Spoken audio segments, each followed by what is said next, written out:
And because I've spent a lot of my life in high stakes environments, it kind of allowed me to learn how to handle both victory and defeat. Dee-Ann Kentish-Rogers, she was an athlete at Miss UK in 2018. After finishing her law degree, she moved into politics and was a minister. Well, that's what I call the Lorna factor. That's my mom's name. There's always room at the top. That's what she kept telling me. There's always room at the top. How did you deal with self-doubt and confidence in those specific moments? Whew. Yeah, there have been a couple moments that have been like that for me, but welcome, Dee-Ann. I'm so excited to have you on our podcast. Thank you. Thank you very much. Our first question always goes way back. Because I do think the person that we become, it starts early on, and people and our environment definitely shapes us. And I would love to hear your story. Yeah, my story. Who am I? Why am I who I am today? I think it's a very interesting question. And when I consider the things that I now believe make me Dee-Ann Kentish-Rogers, some of them came from growing up in a small island like Anguilla, where it's a very intimate and small community. So everyone knows everyone, which creates a lot of accountability because, everybody knows exactly what you've done and there's a close-knit community. So they're calling your mom and they're saying, I saw Dee-Ann down the road. So there's a lot of accountability. There's a lot of eyes watching you. But there's also an innate level of safeness that comes with being from a small community. So that gives you the confidence to move through larger spaces as though you belong there. And because of my background coming from Anguilla, I started to move whenever I decided to go into another stage, whether it was academic, university, or even my career. I really did not operate from the perspective that I shouldn't have been in those rooms. And that part of the woman I am today really came from my mom. Well, that's what I call the Lorna factor. That's my mom's name. Yeah. And my mom really drilled into me from a very young age that there's always room at the top. That's what she kept telling me. There's always room at the top. So if you're excellent, if you practice excellence, there will always be room for you in any area or field that you want to get into. And that gave me the presumption that I belonged at big tables, but it also instilled in me the unquestioned confidence. And one thing that she always reminded me is about ask fewer questions about yourself and ask more questions about the world and about the challenges that you perceive.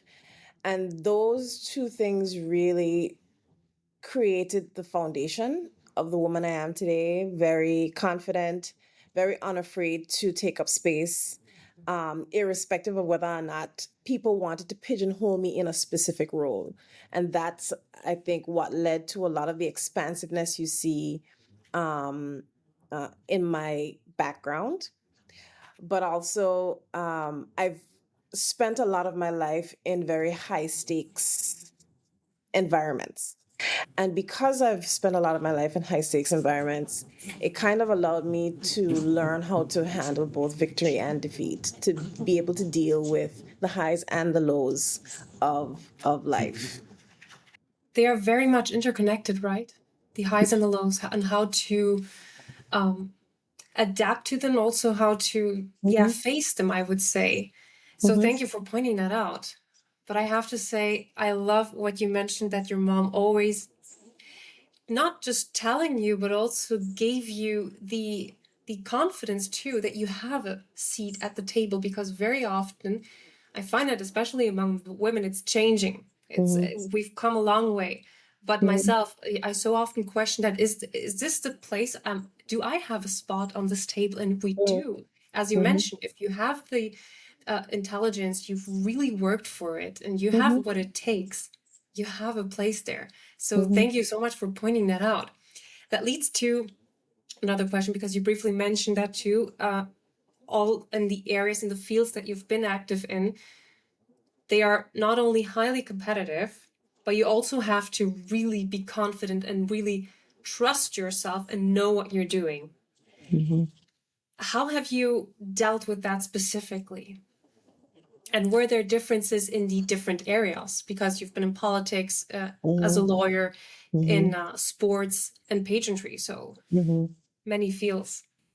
Yeah, I've been involved in my share um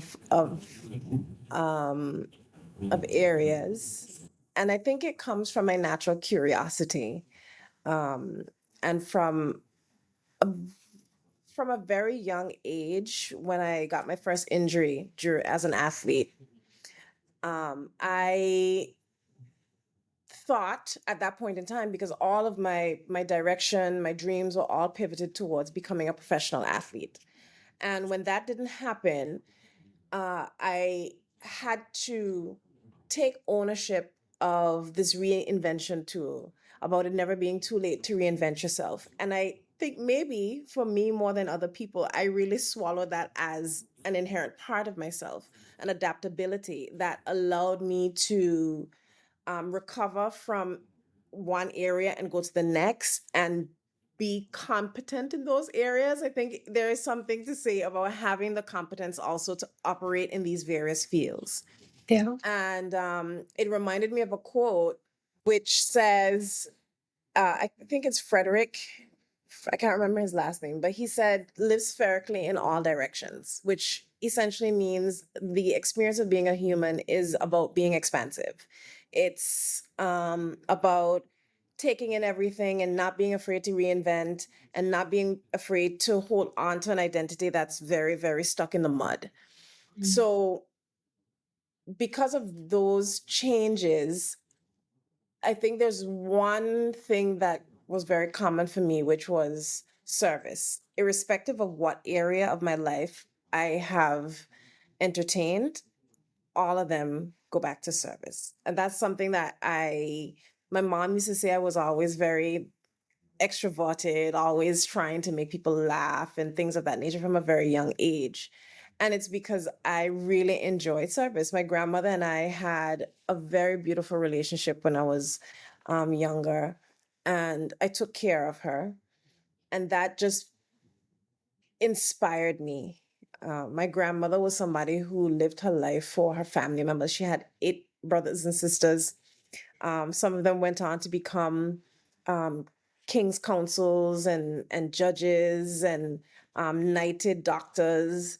And my grandmother, she spent her life on a farm doing the work to get them off to school. And so I've seen service in my life, and I've seen how it does not diminish the soul, it actually adds and enriches it. And I've always said that in whatever area of my life, I want to be able to do the same thing. I love that you pointed out service, because being an athlete and competing for your country, and so many, it's not just in sports, but also in the pageantry, becoming Miss UK, you represent something. And then I love that you had your, you move into politics afterwards, because you knew what it meant to present yourself, represent your country, I'm sorry, to represent your country, and then working for your country. I think it's a really nice, transformative move. So it all goes back to service, yeah. And I love, by the way, I love these stories, hearing about our grandparents, how they really, it was something important. Just so thank you for pointing that out. I want to go back to your careers, your journey in careers, since it has been anything but ordinary and multifaceted. But is there one thing that has connected these categories, I would say? Um, I would say that representation and service come down to it, because as a lawyer, my job is to represent my clients. As a politician, my job is to represent my constituents, represent their best interests. As a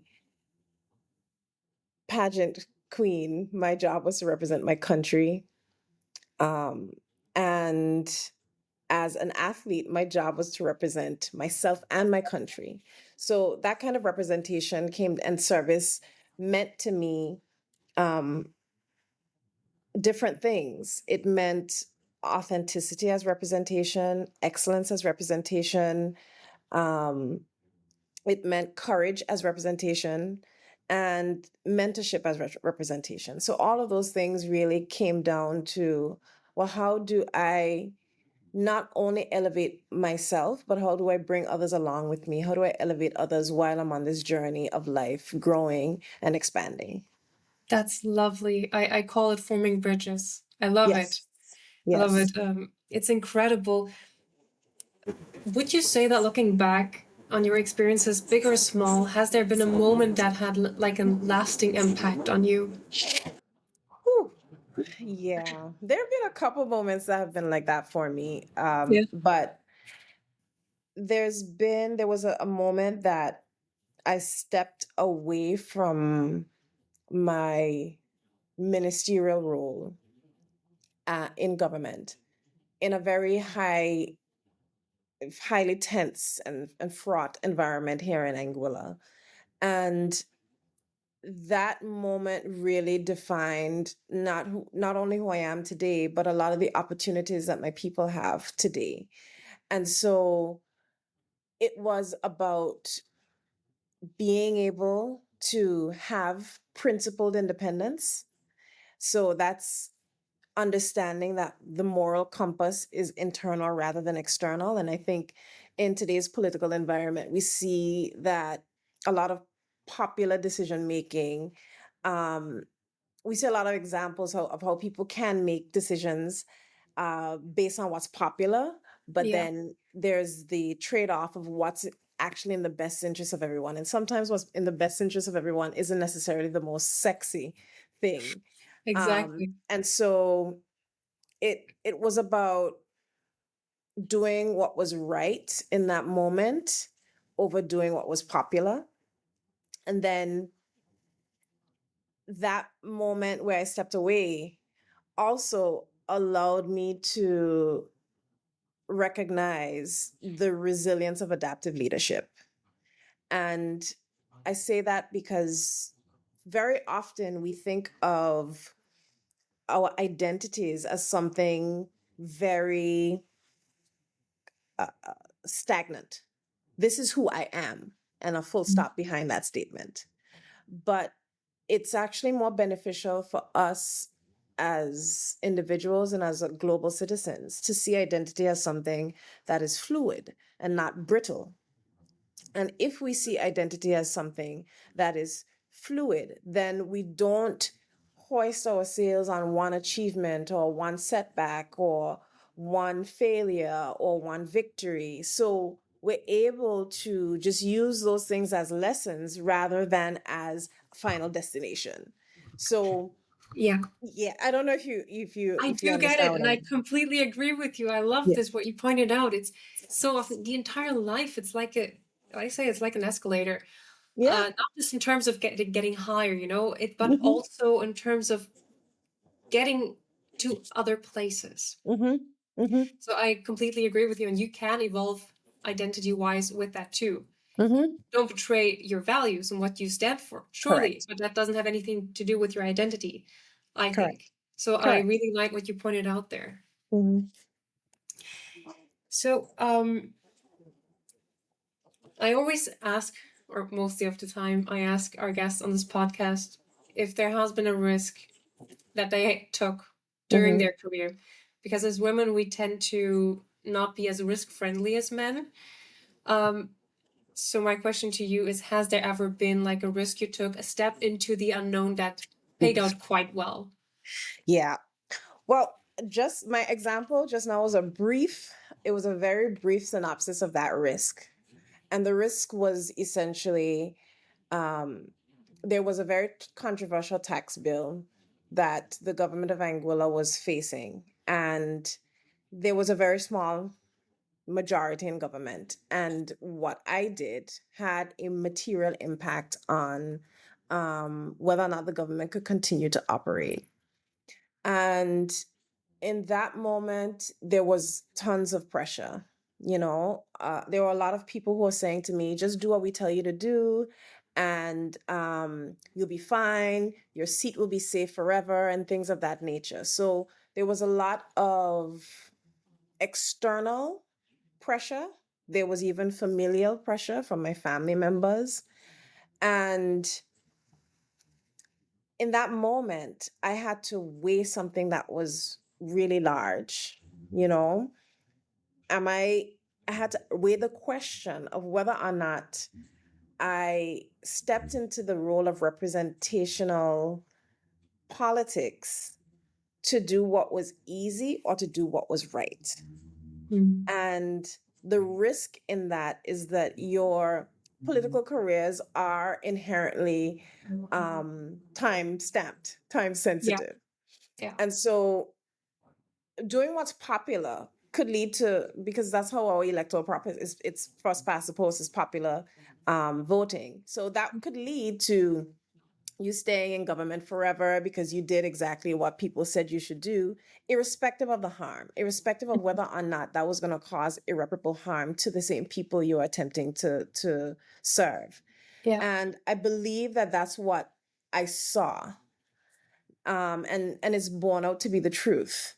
And yeah. because I made the decision to step back in, to take back my ministerial portfolio, that is when the island really turned a leaf and was able to really move forward with something that allowed the island to have opportunities to develop an international airport, seaport, to see our funding for our vocational schools. So all of these opportunities, to see our school lunch programs come into effect, the increase in scholarships. So we were able to do quite a lot to benefit people, including the rolling out of national health insurance, which is the first time in our history we've had something of that nature. Wow.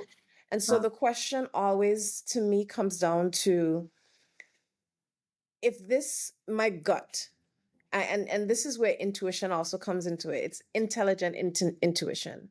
I knew that irrespective of how hard this decision was in the moment, the benefits outweighed the cons. Yeah.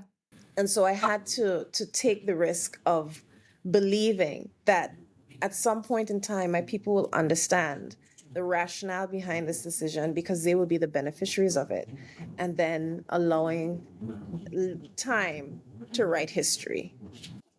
That's a great phrase too. That time right history. Yeah. It's not often that it happens like people see the benefits of the decision one made right away. Mm. But after some time, especially in politics, these kinds of situations arise, I think, all the time. Mm-hmm. So, yeah, thank you for sharing that. I think it's highly, highly inspirational. And that leads me to my question. What is your long-term vision for Anguilla? You know, I I think that even in the very uncertain geopolitical context that Anguilla finds itself in today, in terms of the global geopolitical context, I believe that we have the opportunity to become a shining star in the global geopolitical scene, but also in terms of our development. So our economic development, our social development, and even our sports and health development. Because of course, Anguilla is uniquely coded AI. That's our country code. So, fortunately for us, we are the recipients of all of the funds for persons who register their websites as .ai. So, artificial intelligence is a very big thing globally right now. And so, Anguilla is seeing the benefits of that revenue stream. Wow. But what I want to see for Anguilla is a country where we can create the kind of social cohesion and social bonds that allow us to strengthen our communities, so our bottom line communities, because with the search for profit, very often community is what suffers. And so what I would like to see for Anguilla is an island where community is supported and it is structured in a way that allows our single mothers, our fathers needing parental leave and parental care to be able to really engage in the conversations, not just as an afterthought. Because that's a very important part of childhood development. And to see the island come to a position where the idea of a quality life is not something that is chosen for a few, but is accessible to all. That's lovely. It can open, I always say, if you give people the opportunity or opportunities as a community, as a country, you can move so far along. For sure. So thank you. Thank you so much for pointing that out. We've dived into your sports career, into, well, you becoming Miss UK and also entering the top 20 of Miss Universe, and then into politics. I imagine along the way you have had pressure-filled moments. How did you deal with self-doubt and confidence, specifically in those specific moments? I think that self-doubt to some extent is natural, where individuals who are engaging in a global environment and tools of comparison are everywhere. And you're always asking yourself if I can do better or if I'm doing enough. But what I've learned is even though it's natural, it's important not to stay there. So it's important not to sit in your self-doubt. And the only way for you to move out of self-doubt is to move into action. And so that's why I think my life is, and I think a lot of women who I look up to, they reiterate to me that the way for you to get over self-doubt is to keep moving. You just have to keep moving. And that allows you to build the confidence to understand that that self-doubt is not necessarily a true compass or a true north. That is very true. I started because everyone deals with self-doubt at a certain moment, because so many voices, may be through social media or people talking to you actively, in so many ways you get like impressions and feedback. Often it's not even asked for. But yeah. So I kept saying to myself, you know what, I don't have the time to think about this now. So I, as you mentioned, I just keep moving. And that is so true. And I cannot stress that enough, because it really helps you to stay, I think, in a balance with yourself along your journey, your career, whatever you're on. So the last question of this deep dive section is, what's something exciting you're working on at the moment? Right now I'm actually working on a memoir. Oh, wow. Yes, I'm working on a memoir. It's taking its time. It's very time consuming, but I thought it's important. It's something that I don't see a lot in the Caribbean, is young women documenting their experiences. And because we come from such resource constraint environments, I actually think that there's a lot that we can teach the world about resourcefulness. And so I've given myself the challenge of setting out a memoir and publishing it for the world to see. Wow, I would love to read it. So please let me know. I will. We will post it on the platform, because as you mentioned, it's so important. It's true. As women, we often tend to not think about what could we leave behind. Yeah. Is it, sorry if I say it, if it's worth reading, and I say 100% it's worth reading. Yeah. So many, I thank you for taking the time to do it. Wow. Okay, we now dive into the more informal part. It's called Fast Question and Answer, where we get to know you personally better. I love the deep dive part where we really got to know your career, your challenges, but also your triumphs. So thank you for sharing them. And yeah, as I mentioned, it's in the fast Q&A format, right? So what is one place in Anguilla that really makes you feel at home, that really has this nostalgic kind of feeling to it? It's gonna be a really small bay, like a small beach called Antidu Bay. I used to go there when I was a kid with my mom, and we would go and we'd pick grapes, and we'd sit on the beach and eat sandwiches and just relax. So it always gives me that like golden glow from my childhood. Wow. The kind of, I'm sorry, but I have to think about Pirates of the Caribbean because that's how I imagine the beaches there. I've seen some pictures. It looks Oh, they're beautiful. You need to wonderful. come to Angola, the most beautiful Yeah. beaches in the world. I've seen the pictures. I was like, we have to go there. Yes, Definitely. yes. If you could have any historic person as a mentor, who would it be? Mm.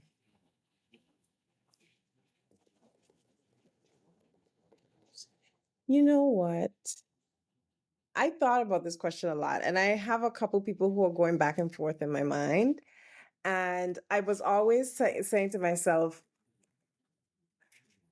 I, I most of the mentors that I look up to right now are actually alive. Okay. But the person who I think I would love to get some insight from is my group. This is a very niche. My great aunt, Dame Bernice Lake QC, she wrote the Constitution of Anguilla, and sometimes I she wrote our first independent constitution, our the Republic of Anguilla's constitution, and for a woman to have the audacity to even draft a republic constitution, I think has to be. I think I just want to observe her boldness in real time. Go for it. Like have you that capacity. Now that you mentioned that your great aunt that she wrote the Constitution of Anguilla, like honestly, I mean, I just thought like no wonder she is so accomplished at 31 years old. It runs in the family. Okay, the next question Mhm. is there or was there Mm. a dream you quietly held on to, and which one was it, or is it still? I still held on. Maybe not so much now, but I still held on for a very long time to the dream of becoming an Olympic athlete.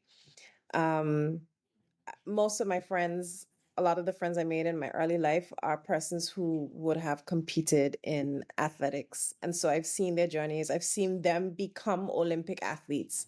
Well, And so I've always had, this longing pang in my heart for that particular journey. But, you were on the I like your journey was promising until you had the knee injury, right? yeah, yeah. Wow. Yeah. But I love seeing people excel Yeah. in athletics. Rooting for them. Like honestly, I Yeah. say just I'm root for living people. vicariously through them as much as I can. Yeah, that's so important. What's the most beautiful thing someone has ever done to you? Ooh, oh my gosh. You know, okay, one of the most beautiful things that someone has ever said to me was something my best friend said to me. And every time I think about it, I tear up and I want to cry because he said,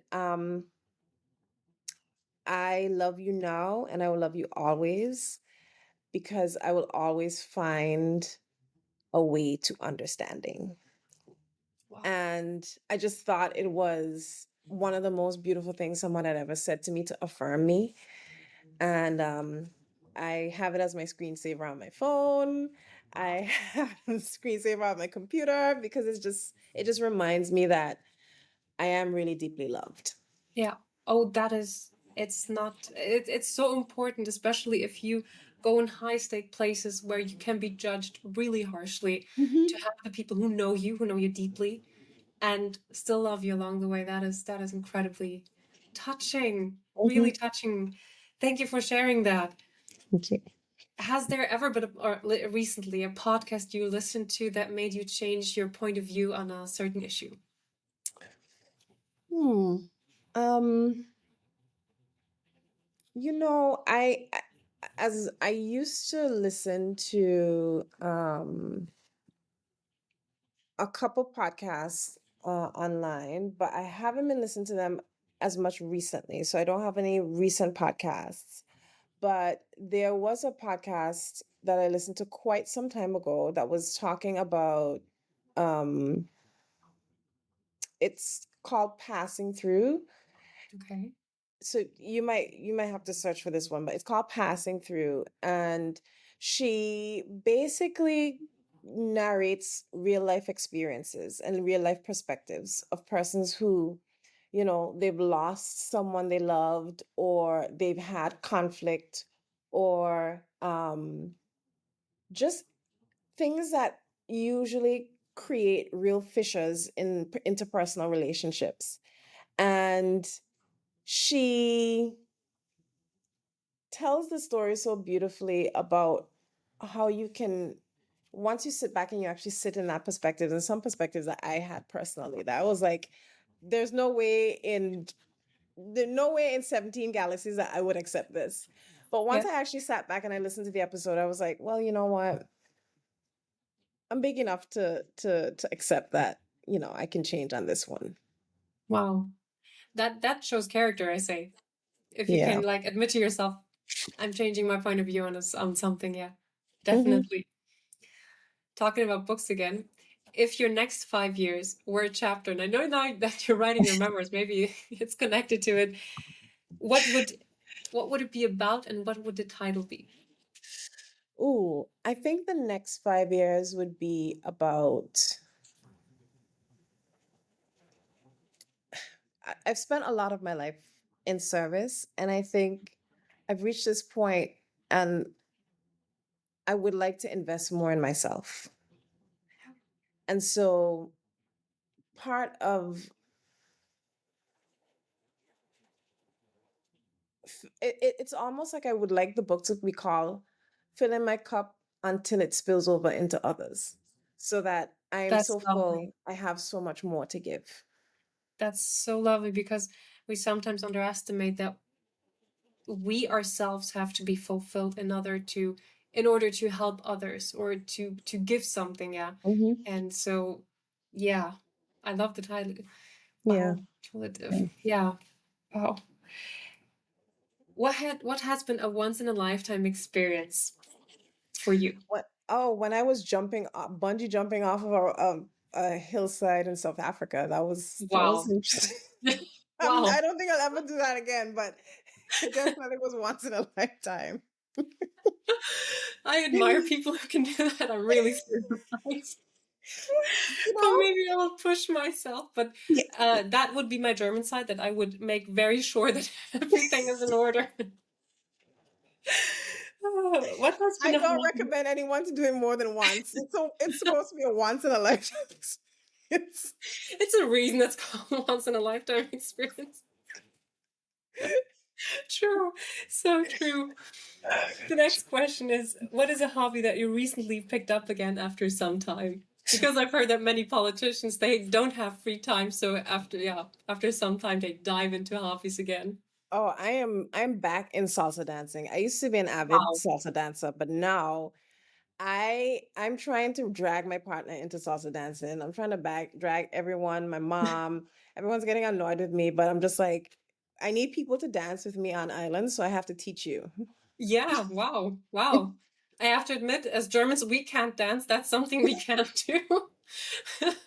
You know what? I Salsa is surprising because when I was first doing salsa in the UK, my salsa instructor was a German guy who Really?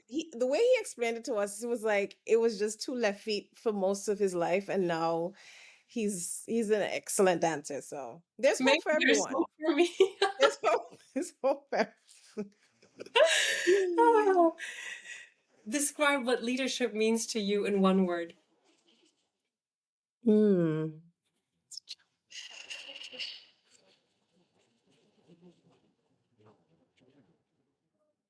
Hmm.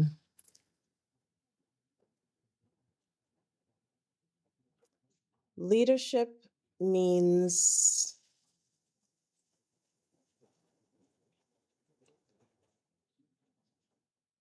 empathy, but not sympathy. And I say that because the ability to be empathetic means that you can understand, but you still leave space for holding persons accountable and taking action. And that space of empathy to me is where listening happens, and you create connection there, but it also allows you to still move forward and move into a direction or encourage growth. Yeah. So To not lose that's what I think. focus. Hmm. Wow. That is so true. We just had the last episode, we talked about empathy and connecting, and it's like this moves the entire topic further into another Hmm. direction. So I love Hmm. that you pointed that out. Yeah. Last but not least, what impact do you hope to leave behind? The impact that I really want to have is predominantly about role models and leadership being about authenticity rather than being about performance. So And important in today's world. I think that more now than ever, we need leaders who are living authentically, who don't pretend or put on airs, but who are considerate of the impact that they have on others. And that allows us to boldly take decisions while also understanding the impact of our legacy on others. So I think that's really the impact that I want to have. Wow, what a closing statement. I love it. There we have, I mean, from honestly, from sports to politics to leadership, salsa Hmm. dancing, we have covered a broad range of topics here. I love the conversation with you. Thank you so much for taking the time, for sharing your experiences. That's what it's all about, and I cannot wait. Sincerely, I cannot wait to read your memoir. So please Thank let me you. know when it's out, or let us know in that sense. I will. Thank you so much, Simone. I enjoyed it.